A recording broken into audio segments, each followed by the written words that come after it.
Sedaka, autor de Oh Carol, Solitaire e Laughter in the Rain, primeiro encontrou a fama e a fortuna no final dos anos 50, quando na adolescência descobriu ter talento para compor melodias populares.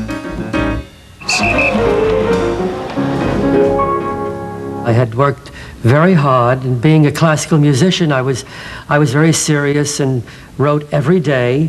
Howard Greenfield and I were writing in Brooklyn. He was 16 years old, a 16-year-old poet, and I was a 13-year-old musician.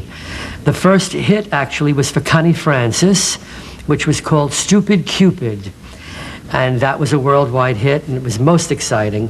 I remember getting a check in my mailbox. I was living with my parents, and I opened the mailbox and I saw, I think it was $5,600, and I was so over the moon, I ran up and showed my mother, and she said, "Neil, you've misread it. It's not $5,600, it's $56,000. And I said, this is what songs can bring in. I'm going to continue.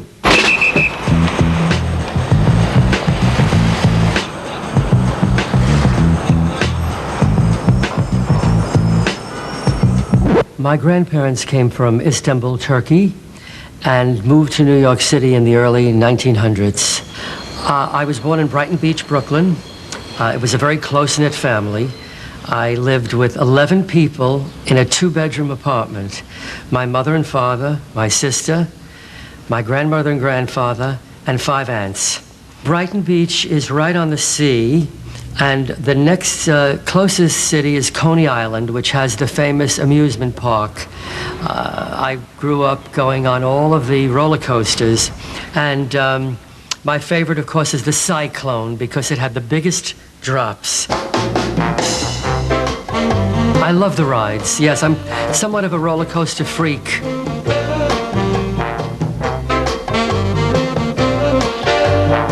Brighton now is still quite wonderful. I'm very proud. I have a street sign, Neil Sedaka Way, just where I lived with my mother and father. And they gave me one to hang up on my wall here in the apartment.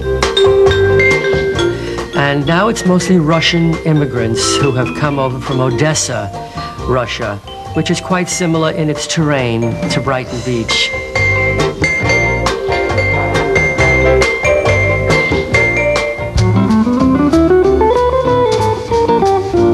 Neil tem uma casa em Los Angeles e um luxuoso apartamento na chiquérrima Park Avenue, em Manhattan.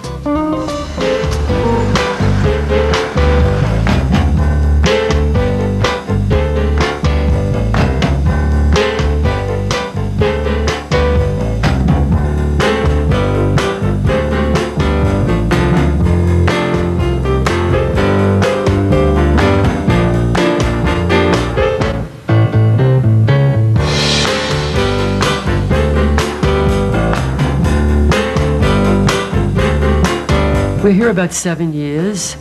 I was living in Manhattan now 25 years, and this is not our first. But we spend a lot of time at home, and we like to entertain and have some dinner parties.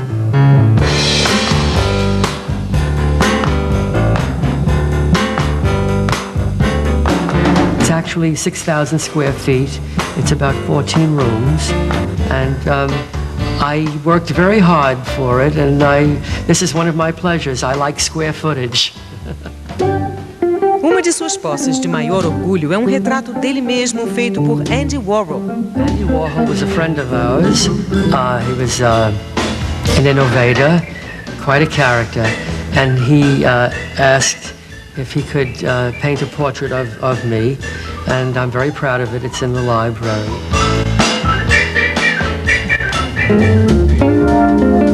Neil tem seu próprio salão de jogos onde pode jogar sinuca e ouvir música. I'm not a very good pool player, but I enjoy it, and I love watching in England those great players doing the billiards. I think that's quite an art. As you see, nothing but nothing. This was a wonderful artist, Carol Jean, and she did a portrait of me to show various stages of my career.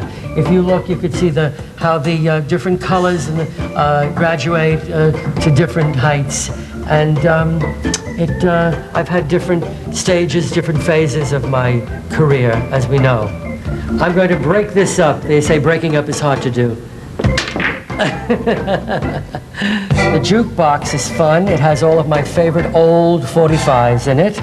The Coasters, Eddie Cochran, the Beach Boys, Brooke Benton, Church Bells May Ring by the Willows, where I was a teenager playing the bells actually on that. If you know anything about rock and roll trivia, I played the bells. And this reminds me of growing up in Brighton Beach, Brooklyn, because we always had in our little coffee shops a jukebox like this. You tell me that you're leaving, I can't believe it's true. Girl, there's just no living without you. Don't take your love away from me. Don't you leave my heart in misery. 'Cause if you go, then I'll be blue. Breaking up is hard to do. I'm from upstate New York, the Catskill Mountains, and I was raised in a hotel. And I was a 19-year-old musician who had a small band, and we were the band for the summer. He said to me, "Hi, I'm Neil Sedaka.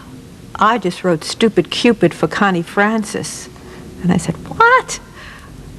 I had no idea. I had not a clue what he was talking about. But then that week I heard Stupid Cupid on the radio, and I said, nobody can make that up.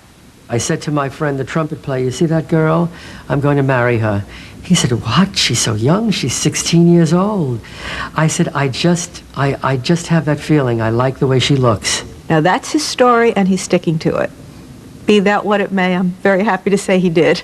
Lieber and I have been, shared, done everything. We're best friends. We are childhood sweethearts. She is now managing my career the last 25 years. The downside is he'll call me at 3 o'clock in the morning and say, "How did you do this to me? Do you know what I just went through?" And I go, "Oh, no." You know, growing up in Brooklyn, the son of a taxi driver, I used to dream about having a big place on Park Avenue in New York, and everyone had a picture of their wife over the fireplace, so that was a prerequisite. Let's start anew, 'cause breaking up is hard to do. Breaking up is oh so hard to do.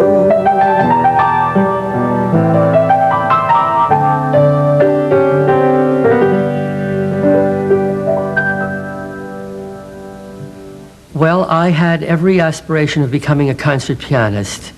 I studied for 1 year with a private teacher in Brighton Beach from age 8 to 9. And then Mr. Newman suggested that I audition for the Juilliard School of Music, which is our famous conservatory here in New York. I auditioned and got a scholarship. I discovered that I could write songs when I was 13 years old. I wasn't a social success as a concert pianist. Growing up in New York in a tough neighborhood in Brooklyn, I was not invited to play Chopin and Beethoven. So I think as a result of that, trying to be accepted by peers of my own age, I started to write and play pop music when I was 13.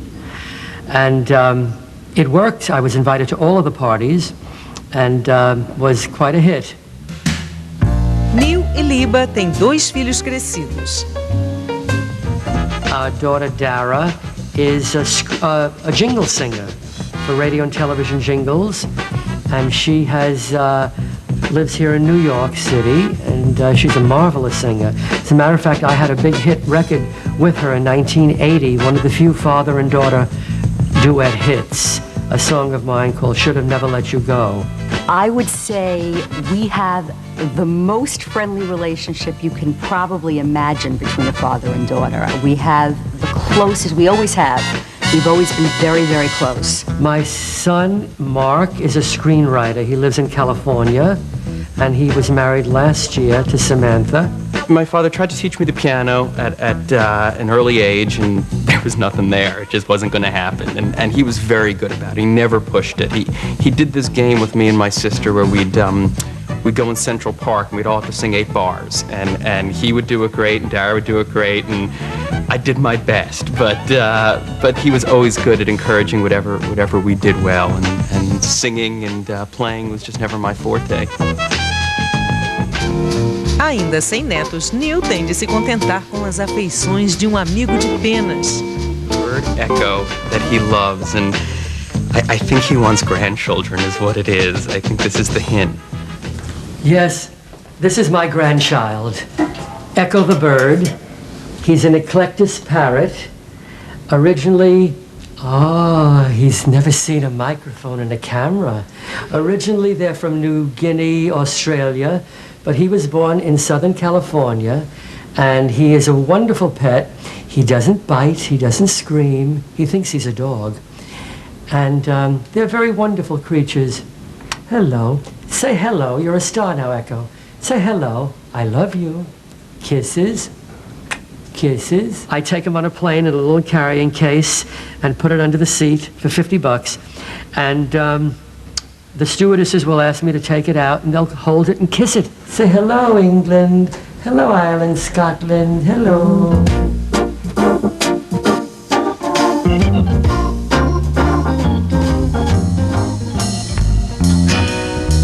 Neil e seu parceiro de composição, Howard, compuseram muitos de seus sucessos no famoso Brill Building, na Broadway. I worked in the Brill Building in the late 50s and early 60s with people like Carole King, Neil Diamond, Paul Simon. It was a remarkable phenomenon because at one time we teenagers from New York dominated the top 10 records in America. And it was a great training. We went into a room with no windows, just a little piano, and we wrote songs from 10 in the morning till 5 in the afternoon. And it was a very good training, and a very exciting time in teenage music.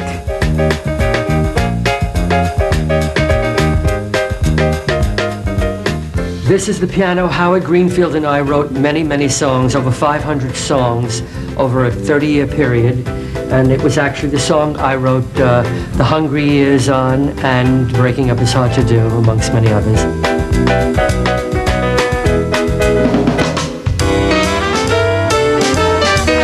Após o sucesso inicial, Neil teve alguns anos difíceis no final dos anos 60 e resolveu mudar com a família para a Europa.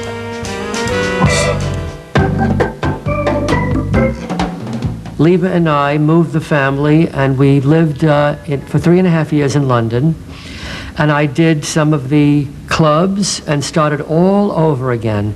I did the Batley Variety Club, and I did, places that you probably wouldn't remember. The Wookey Hollow and Blighty's, and there were little clubs. But I had to start all over again to people who wanted to hear I Go Ape and Oh Carol.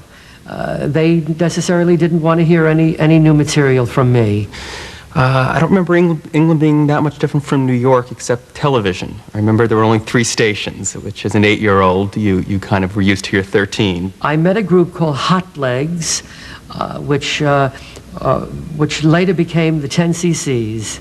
Their manager came to one of my performances and said that he wanted me to meet the Hot Legs group. And we recorded 2 albums together. One was Solitaire, and the other was The Tra-La Days Are Over.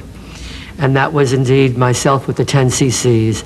Both were very successful albums. And then I met Elton John, who was starting a record company in America.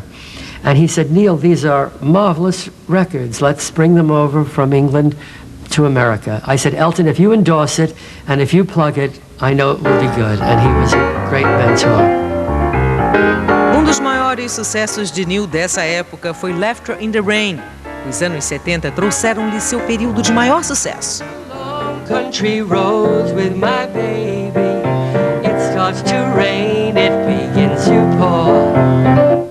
Without an umbrella, we're soaked to the skin. I feel a shiver run up my spine. I feel the warmth of her hand in mine.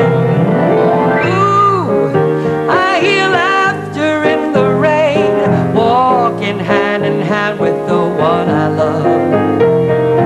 Ooh, how I love the rainy days and the happy way I feel inside,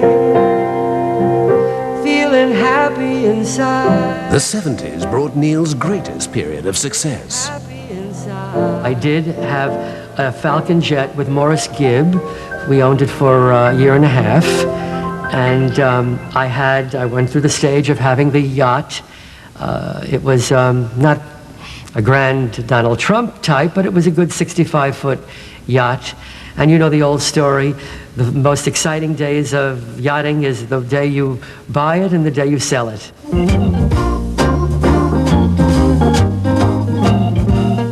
The horse is from San Francisco. It was from an original old carousel. And the doll is supposed to be Neil. This was a Christmas present from Liba a few Christmases ago, where a doll maker does your likeness and even copies your outfit. Notice the little sneakers and the jeans. I had the exact shirt. I wore this ring. A little on the Liberace side.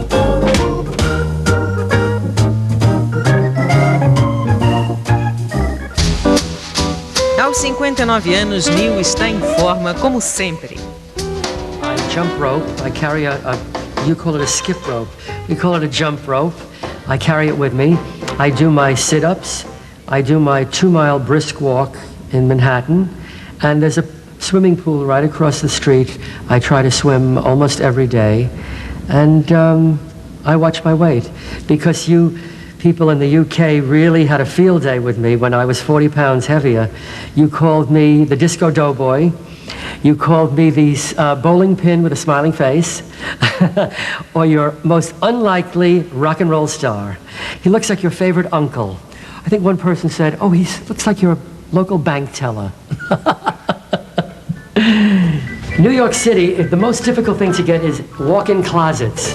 So I'm very proud of this closet because Lieber and I travel so much, and we have an actual walk-in closet besides many others in the apartment. So it's a luxury to have closets in New York.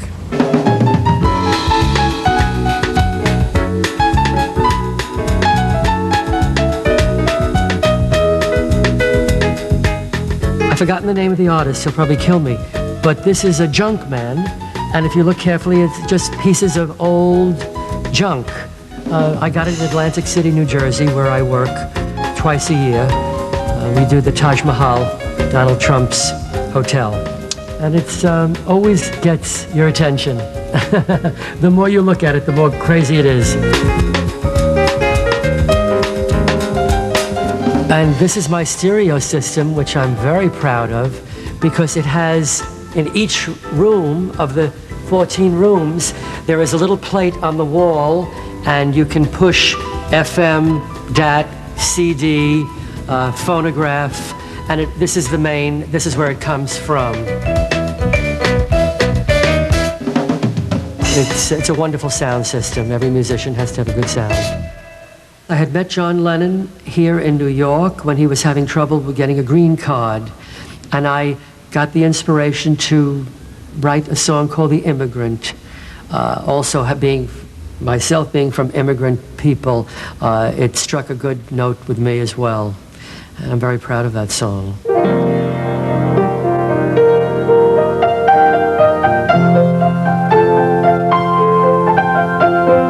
Harbors open their arms to the young searching foreigner.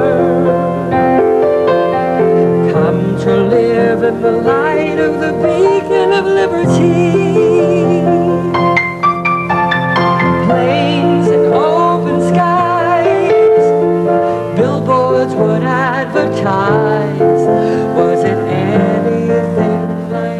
creativity is something that you have to be prepared for. And when it passes your way, you better be ready to write that piece of music. And I think yes, the American dream is certainly to have fame and fortune, but it's very important not to forget where you come from and your roots. It was a time when strangers were welcome here. Music would play, they tell me the days were sweet and clear. It was a sweeter tune, and there was so much room that people could come from everywhere.